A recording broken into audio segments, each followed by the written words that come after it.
Why does Tebas keep talking?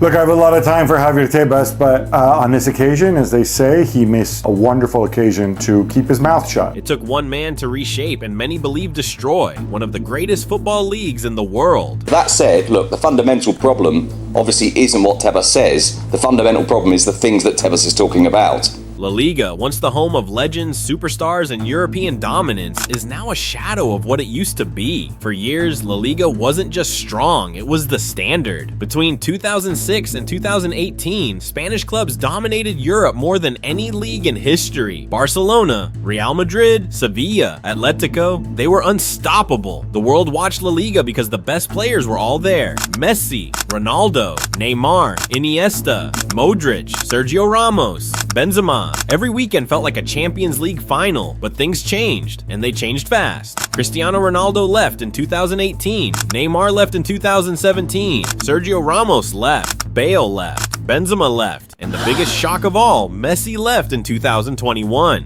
La Liga went from the League of Superstars to a league struggling to keep its own players. Viewership dropped, Clásicos lost global excitement, Spanish clubs started failing in Europe, transfers became smaller every year, and the Premier League pulled far ahead in money, talent, and attraction. People around the world started asking the same question: how did La Liga fall this low? This collapse didn't happen by accident. It didn't happen because players suddenly wanted new challenges. It didn't happen because Spanish clubs forgot how to win. It happened because of decisions that changed how clubs spent money, decisions that controlled how squads were built, decisions that punished teams instead of helping them grow, decisions that made stars leave and never come back. Behind all these decisions was one man. That man is Javier Tebas, president of La Liga since 2013. Before Javier Tebas became one of the most powerful and polarizing figures in world football, he was simply a young lawyer from Zaragoza. Born on July 31st, 1962, Tebas did not enter football through talent on the pitch, but through the legal corridors that shaped the sport behind the scenes. He studied law at the University of Zaragoza and began his professional legal career in 1987, specializing in corporate law, insolvency cases, and sports-related legal disputes. These areas would become the backbone of his influence in Spanish football. In the early 1990s, Spanish football was financially chaotic. Many clubs were drowning in debt, delaying player salaries, or heading toward insolvency. Tebas, with his legal expertise, positioned himself perfectly within this landscape. His first major step into football administration came in 1993 when he became president of SD Huesca, a modest lower division club. Although far from glamorous, this role gave him his first real foothold in football politics and helped him understand how clubs operated from the inside. Over the following decade, Tebas expanded his reach by serving on the boards of CD Badajoz and CD Toledo, gradually building a reputation as a sharp, relentless operator who understood both the legal and financial realities of Spanish football. By 2001, his rising influence earned him the position of vice president of La Liga. This marked his transition from local club management to national football governance. He was no longer advising clubs, he was helping shape the direction of the league. In 2003, Tebas took a strategic step that would define his future. He became the leader of the G30, a collective of smaller La Liga clubs who were fighting for fairer TV rights distribution. By representing these clubs and advocating for their interests, Tebas secured loyalty across much of the league. Smaller teams viewed him as someone who could challenge the dominance of Barcelona and Real Madrid. This alliance building significantly strengthened his political base. By the time the 2013 La Liga presidential election arrived, Tebas had spent more than 2 decades embedded in Spanish football. He understood the financial struggles, the political power plays, and the weaknesses of the league better than almost anyone. With widespread support, particularly from the smaller clubs who trusted him, Tebas ran unopposed. No challenger stepped forward. On April 26, 2013, he became president of La Liga without a single vote cast against him. This uncontested victory marked the beginning of a long and uninterrupted era of Tebas' leadership. He was re-elected in 2016, then again in 2019, also unopposed, and once more in 2023. His repeated re-elections foundations were not a coincidence. They reflected both the stability he promised and the fear many clubs had of returning to the financial chaos of the past. Over time, Tebas accumulated extraordinary institutional power. He gained full control of the league's financial policies, spending rules, broadcasting model, and administrative structure. By 2023, Tebas had become more than a president. He became the architect of La Liga's future, armed with a strict ideology, a strong public voice, and the authority to reshape Spanish football according to his beliefs. What came next would redefine the league entirely, sparking admiration from some and outrage from many others. Maybe Javier Tebas forgot the protest from the players. They made their views very clear. To understand the rise of conflicts, controversies, and the eventual decline of La Liga's global appeal, we must first understand what Javier Tebas inherited. Tebas is not a passive administrator. He is a strong-minded, confrontational leader whose philosophy is rooted in strict financial discipline, aggressive regulation, and a willingness to challenge anyone he believes threatens the structure of Spanish football. His approach is forceful, unapologetic, and deeply polarizing. But before his rules reshaped the league, before the salary caps, CVC battles, and registration crises, Tebas walked into the strongest domestic competition in world football. La Liga was not just respected, it dominated world football in a way no league has managed before. The foundations were laid long before he took office, and by the early 2000s, Spain had constructed a football empire. From 2006 to 2018, Spanish clubs ruled Europe with unprecedented authority. Barcelona and Real Madrid reshaped the modern game, winning Champions League titles with historic consistency. Under Pep Guardiola, Barcelona produced a positional play model so influential it became a tactical reference point worldwide. Under Carlo Ancelotti and Zinedine Zidane, Real Madrid built a dynasty capped by 3 consecutive Champions League titles, a run that has never been matched in the Champions League era. At the same time, Atletico Madrid rose under Diego Simeone, reaching multiple Champions League finals and breaking the Barca-Madrid duopoly with an intense, defensively elite style that earned respect across Europe. Sevilla turned the Europa League into an obsession, winning it so often that the trophy felt permanently attached to Nervión. Spanish clubs didn't just appear in European finals, they regularly faced each other in them. UEFA's coefficient rankings repeatedly placed La Liga at the top. La Liga also became home to the most iconic rivalry in modern sport, Messi versus Ronaldo. Their presence turned the league into a global spectacle. El Clasico became the most watched club fixture on the planet, drawing huge audiences from Asia, Africa, the Middle East, Europe, and the Americas. Fans didn't just follow Barcelona or Real Madrid, they followed Messi and Ronaldo, and by extension, La Liga itself.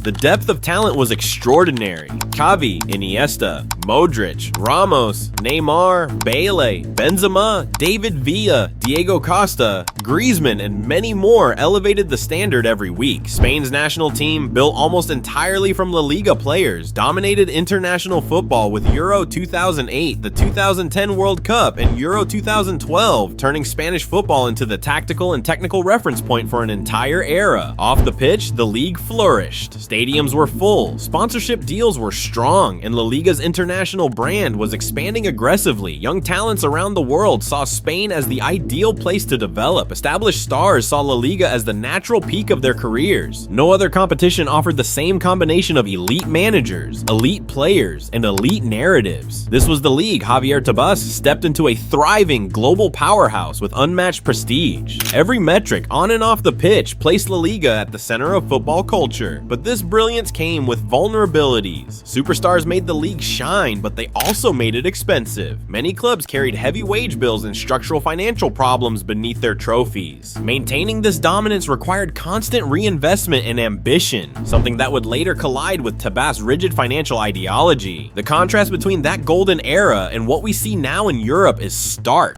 In the 2024/25 Champions League, Real Madrid, the club that once carried La Liga's European reputation, were humiliated by Arsenal in the quarterfinals. Arsenal beat them 3-0 in London, then went to the Santiago Bernabeu and won 2-1, completing a 5-1 aggregate victory over the reigning European champions. It wasn't just an elimination, it was a statement that English clubs could now dominate Spanish giants on the very stage La Liga used to own. Fast forward to the 2025/26 Champions League phase, and the picture is even clearer. Barcelona, once the symbol of supremacy in in Europe, traveled to Stamford Bridge and were outclassed 3-0 by Chelsea, playing much of the game with 10 men and watching teenage star Estevao steal the spotlight. In the updated league phase table, Barcelona sit outside the top seeds, fighting just to stay in contention while Chelsea push toward the top 8. Elsewhere in the same league phase, Athletic Bilbao find themselves in the lower half of the standings with only a handful of points, preparing to face a Paris Saint-Germain side sitting comfortably near the top of the table. Atletico Madrid, traditionally one of Spain's most reliable European performers, are mid-pack, trying to secure knockout qualification rather than impose themselves as favorites. La Liga clubs are no longer the standard. They are surviving, not dominating. Even in seasons where Spanish sides look strong domestically, their performances in Europe lack the fear factor they once carried. Opponents are no longer intimidated by the badge alone. The talent level has shifted, and the gap between the golden era and the present is impossible to ignore. This was the challenge facing Javier Tebas. He inherited a league operating at the summit of world football, but financially uneven and structurally demanding. His responsibility was to sustain that success without breaking the system. Instead, what followed was a direction that redefined Spanish football entirely. The transition from Spain's golden era to its era of decline did not happen naturally. It happened through decisions, structures, and policies that fundamentally changed how Spanish clubs operated. To understand that turning point, we must examine the first major shift Tebas introduced. A shift intended to protect the league, but one that many believe accelerated its fall. La Liga's decline did not begin with the departure of Messi or Ronaldo. It began the moment Javier Tebas introduced the squad cost limit, a financial system stricter than anything in world football. Under this model, clubs could only spend according to verified revenue, and if they exceeded the limit, no matter how big they were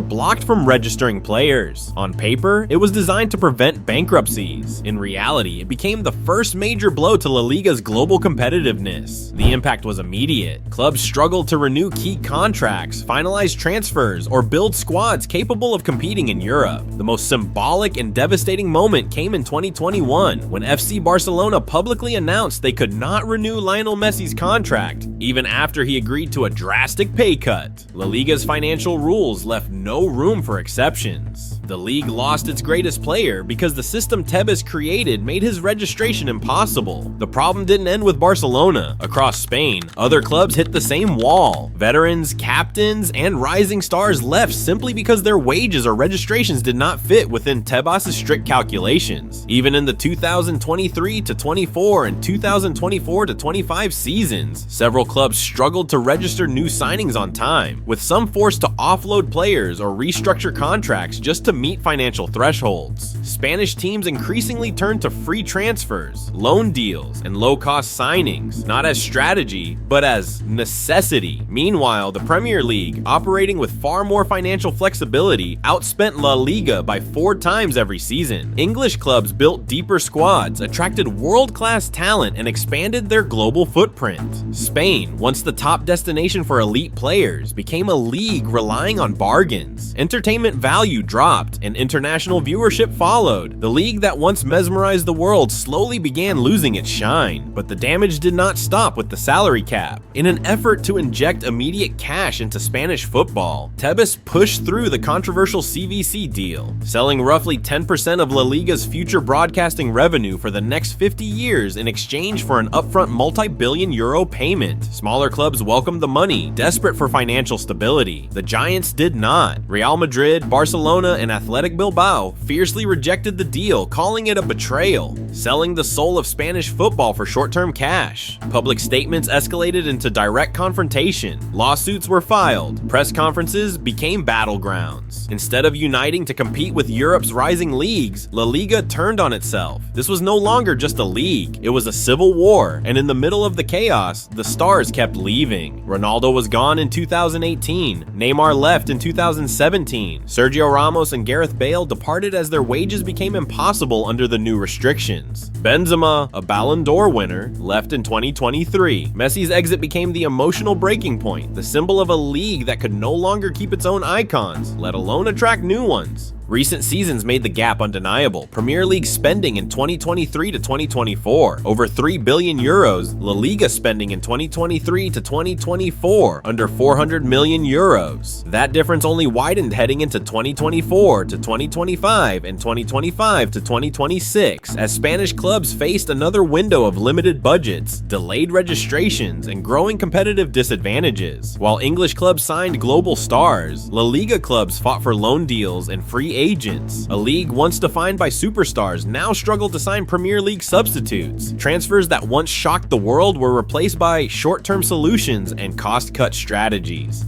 International audiences drifted to leagues with brighter marketing and bigger names. Broadcasters followed the trend. The identity of La Liga, its drama, its glamour, its dominance, eroded year after year. The salary cap reshaped how clubs operated. The CVC deal fractured the league internally. The exodus of stars drained the league's global appeal. 3 decisions, 1 ideology, a decade of consequences. This is how the league of Messi, Ronaldo, Neymar, Ramos, Iniesta, Xavi, Modric, Bale, and Benzema became a league forced to rebuild from the shadows. La Liga once ruled Europe without competition. From 2006 to 2018, Spanish clubs owned the continent. But under the financial reality created in the Tebas era, that dominance steadily collapsed. And in the last few seasons, the gap has been exposed more brutally than ever. The warning signs built over time. Barcelona, who used to treat Champions League semifinals as routine, have turned into an unpredictable European side. In recent years, they've suffered group stage eliminations, heavy defeats, and now under Hansi Flick, they sit 18th in the 2025/26 league phase standings, still fighting just to lock in qualification, with pundits openly doubting whether their defense is good enough to win the competition. Atletico Madrid, once the archetype of knockout specialists, have shifted from being a nightmare draw to just another opponent. Athletic Club and Villarreal, exciting domestically, have found the Champions League phase far less forgiving, often sitting in the lower half of the table and scrambling for points against physically and financially stronger sides from England, Germany, and France.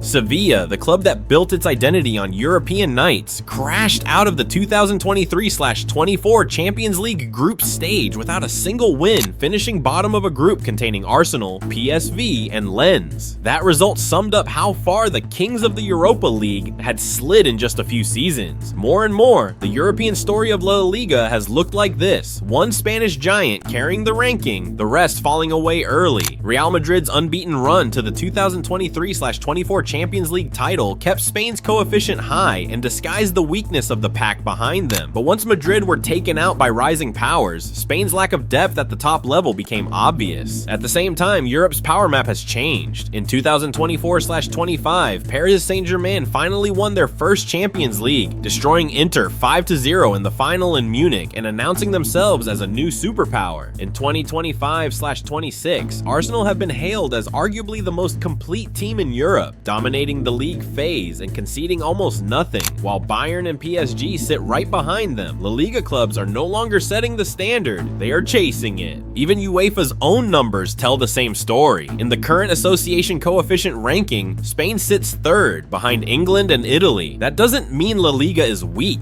it still has elite clubs, but it does mean the era of automatic Spanish dominance is over. The league that once dictated Europe's destiny now depends on a handful of clubs just to stay in the conversation. As results declined, the product lost power. Early exits meant fewer big knockout nights, less global attention, and fewer deep runs that create legends. La Liga's brand shifted from the league you must watch to the league that used to be on top. Broadcasters and sponsors have increasingly concentrated their biggest bets on competitions with more marketable stars and stronger recent records. This wasn't just a football decline, it became a reputation crisis. While La Liga's performance weakened, the Premier League exploded into a financial and commercial machine. Javier Tebas didn't stay quiet, he went to war. In interview after interview and on social media, he accused the Premier League of financial doping and market distortion, arguing that English clubs were using income and ownership structures that should not be allowed.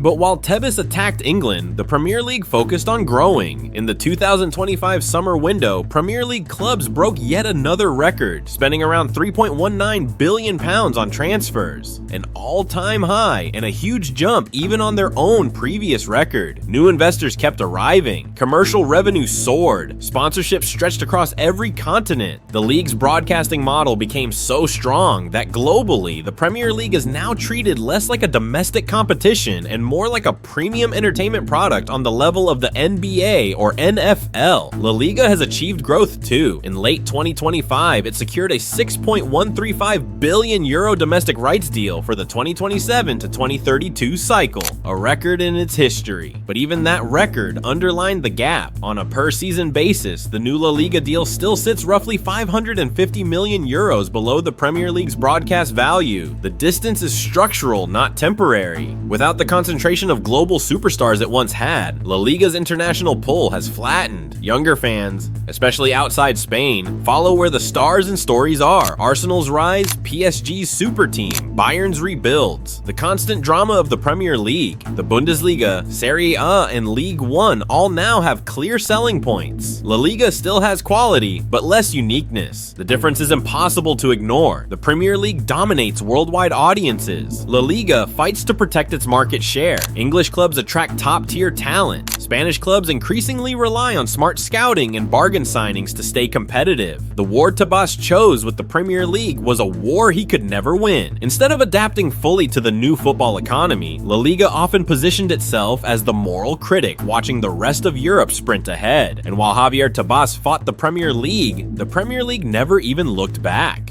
Javier Tebas leaves behind a legacy defined by discipline, controversy, and confrontation. He brought financial order to a league once drowning in debt, enforcing rules that force clubs to live within their means. Supporters argue he protected Spanish football from collapse. Even today, Tebas remains in the middle of conflict. As of late 2025, Spain's Sports Administrative Tribunal has opened a disciplinary case against him for allegedly leaking confidential financial information related to FC Barcelona, a process that could lead to suspension or removal depending on the outcome. The investigation is ongoing, adding yet another layer to a presidency already shaped by battles, accusations, and political friction. La Liga now stands on the foundation he created, financially controlled, tightly regulated, but fighting to regain relevance and star power. Whether the league rises again or continues to struggle will depend on how it evolves beyond his era. Javier Tebas didn't just reform La Liga, he redefined it. The only question is whether he saved it